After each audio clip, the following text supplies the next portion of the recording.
अस्सलाम वालेकुम। पाकिस्तान में इस वक्त शाम के 7, भारत में 7:30 और यहाँ हमारे स्टूडियोज़ की घड़ियों में सुबह के 10 बज रहे हैं। वॉइस ऑफ अमेरिका वाशिंगटन की उर्दू सर्विस से हमारी बाकायदा नशरियात का आगाज़ होता है। पहले घंटे के लिए मैं हूँ आपका मेज़बान खालिद हमीद। जैसा कि आप देख रहे हैं, फेसबुक लाइव पर हम आपके सामने हैं और वेबसाइट और रेडियो पर हमारा ये 1 घंटे का न्यूज़ शो जारी रहेगा। तो आगाज़ करते हैं पहले आज की अहम खबरों की सुर्खियों से। पाकिस्तान के वज़ीर-ए-आज़म इमरान खान ने भारत से मज़ीद मुज़ाकरात के इम्कान को यकसर और मुस्तरद करते हुए कहा है कि भारत से मुज़ाकरात का अब कोई फ़ायदा नहीं है। सदर डोनाल्ड ट्रंप ने कहा है कि पाकिस्तान और भारत समेत दीगर ममालिक को भी दाइश के खिलाफ जंग लड़ना होगी। और अमरीकी फ़ौज ने बताया है कि अफ़गानिस्तान में बुध के रोज़ एक कार्रवाई के दौरान 2 अमरीकी फ़ौजी हलाक हो गए हैं। रोहिंग्या मुहाजिरीन को म्यांमार वापस भेजने की कोशिश जुमेरात के रोज़ उस वक्त नाकाम हो गई जब बांग्लादेश की तरफ से मुहैया किए जाने वाले 10 ट्रकों और 5 बसों पर सवार होने के लिए एक शख्स भी वहां नहीं पहुंचा। 1 अशरे से ज़ायद वक्फे के बाद आइंदा हफ्ते अमरीका की फ़ौज अपनी पहली लड़ाका कमान का इफ्तिताह कर रही है। अमरीका के हालिया क्रूज़ मिसाइल तजर्बे के रद्द अमल में रूस और चीन ने अक़वाम मुत्तहिदा की सलामती कौंसिल से इस मामले पर इजलास तलब करने का मुतालबा किया है। तुर्की ने उन शामियों के लिए इस्तांबुल से निकल जाने की डेडलाइन में 1 माह की तौसीह कर दी है जो लड़ाई के नतीजे में मुहाजिर बनने के बाद इस्तांबुल में मुकीम हैं। और एक अमरीकी ओहदेदार ने वॉइस ऑफ अमेरिका को बताया है कि यमन के हौसी बागियों ने मंगल की शाम को एक अमरीकी ड्रोन मार गिराया है और रूस ने इंसानी खद्दोखाल और मुशाबहत रखने वाला रोबोट खला में भेज दिया है। ये थी सुर्खियां, तफसील कुछ देर के बाद। खबरें अब तफसील के साथ। पाकिस्तान के वज़ीर-ए-आज़म इमरान खान ने भारत से मज़ीद मुज़ाकरात के इम्कान को यकसर मुस्तरद करते हुए कहा है कि भारत से मुज़ाकरात का अब कोई फ़ायदा नहीं है।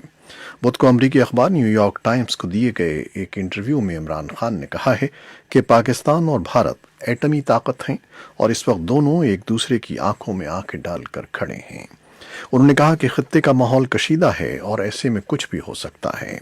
इस सूरत हाल में पैदा होने वाले खदशात से अमरीका के सदर डोनाल्ड ट्रंप को भी आगाह कर दिया गया है। इमरान खान के बकौल खित्ते की सूरत हाल से सबको बाखबर रहना चाहिए। उन्होंने इल्ज़ाम आयद किया कि भारत की हुकूमत ने 80 लाख कश्मीरियों की जानों को खतरे में डाल दिया है। इमरान खान ने भारत के ज़ेर इंतज़ाम कश्मीर में नस्लकुशी का खदशा भी जाहिर किया और अक़वाम मुत्तहिदा से वादी में अमन फ़ौज और मुबस्सरीन भेजने का मुतालबा किया। अमरीका के सदर डोनाल्ड ट्रंप ने कहा है कि पाकिस्तान और भारत समेत दीगर ममालिक को भी दाइश के खिलाफ जंग लड़ना होगी। व्हाइट हाउस में बुध को सहाफ़ियों से बात करते हुए सदर ट्रंप ने इराक़ में दाइश के दोबारा उभरने के सवाल पर कहा कि अमरीकी फोर्सेस ने दाइश का 100% खात्मा कर दिया है। उन्होंने कहा कि 7,000 मील दूर होने के बावजूद अमरीका अफगानिस्तान में दहशतगर्दों के खिलाफ लड़ रहा है। सदर ट्रंप का कहना था कि हमने दाइश को ख़त्म किया, लेकिन अभी बाकी मुल्कों को ये लड़ाई लड़ना है। अमरीकी फ़ौज ने बताया है कि अफगानिस्तान में बुध के रोज़ एक कार्रवाई के दौरान 2 अमरीकी फ़ौजी हलाक हो गए हैं। अमरीकी एहलकारों ने इस बात की तस्दीक की है कि हलाकतें लड़ाई की सूरत हाल के दौरान हुईं, लेकिन यह नहीं बताया कि ये लड़ाई किसके खिलाफ हो रही थी।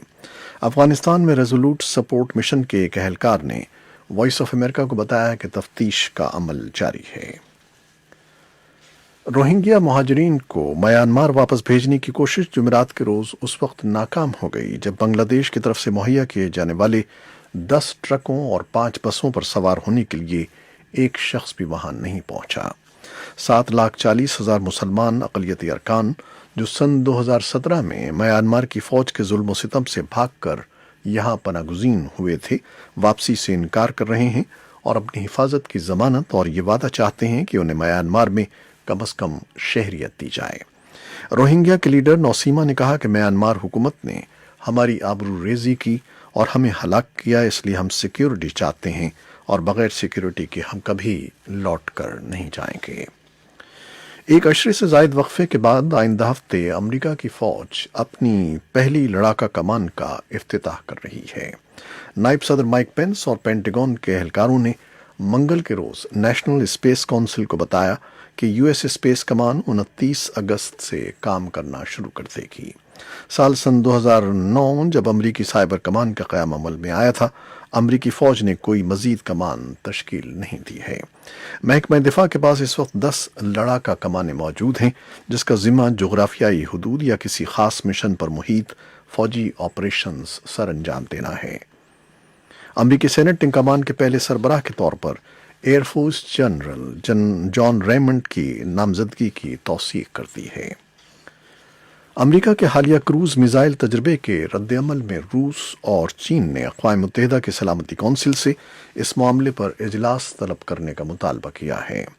امریکی محکمہ دفاع پینٹاگون نے پیر کو کہا تھا کہ اس نے 500 کلومیٹر تک ہدف کو نشانہ بنانے والے کروز میزائل کا تجربہ کیا ہے۔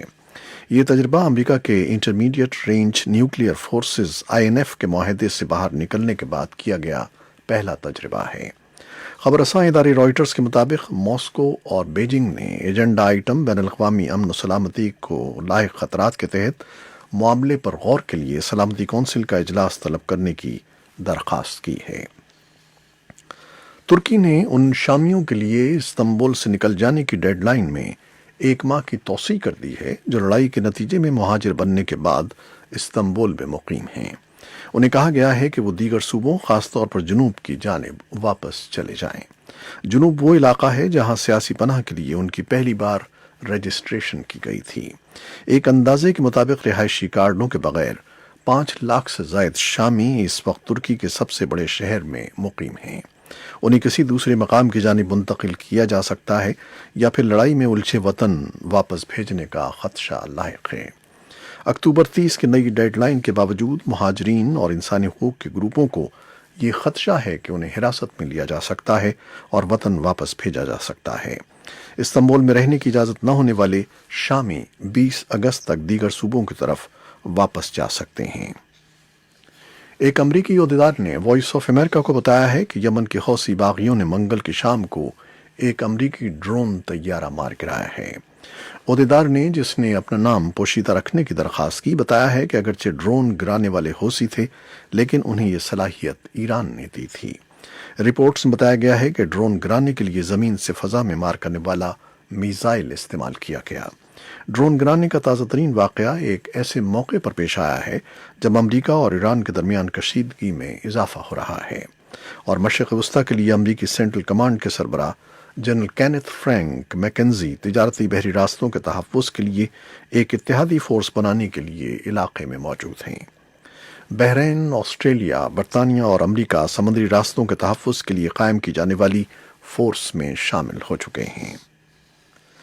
روس نے انسانی خد و خال اور مشابہت رکھنے والا روبوٹ خلا میں بھیجا ہے۔ روبوٹ ایک ایسے راکٹ کے ذریعے بھیجا گیا ہے جس میں کوئی انسان سوار نہیں ہے۔ روبوٹ 10 روز تک بین الاقوامی خلائی اسٹیشن پر موجود رہے گا۔ روبوٹ سے خلا بازوں کو تحقیق میں مدد ملے گی۔ اس روبوٹ کو فیڈور کا نام دیا گیا ہے، جو final experiment demonstration object research کے الفاظ کا مخفف ہے۔ یہ پہلا موقع ہے کہ جب روس نے انسان نما روبوٹ خلا میں روانہ کیا ہے۔ یہ تھیں وہ خبریں جو ہم نے فیس بک لائیو پر آپ کے لیے پیش کی۔ ویب سائٹ اور ریڈیو پر ہمارا یہ 1 گھنٹے کا نیوز شو جاری رہے گا، ہمارے ساتھ رہیے گا۔ کیمرامین فواد الیاس کے ساتھ فیس بک لائیو سے اجازت چاہتے ہیں۔ اللہ حافظ۔